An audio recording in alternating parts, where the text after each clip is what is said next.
ระบองลูกมาเอาตีไรแน่แล้วเชียร์ปรอดเยอะก็ปองตีระบองลูกพวกเวีย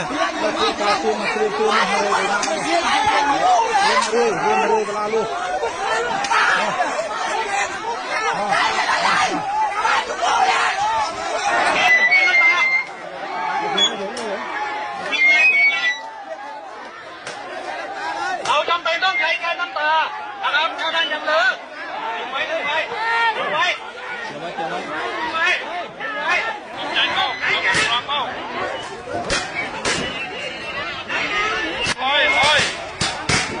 มาเดี๋ยวเราจะกินกันต่อ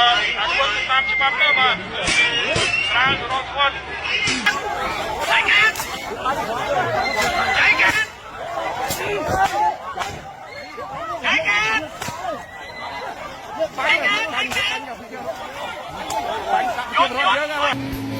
มาถึงแล้วแถวเนี้ยแม่งเถื่อนบอกตรงๆนะถ้าไม่ได้จริงอยู่ไม่ได้ มึงไหวไหม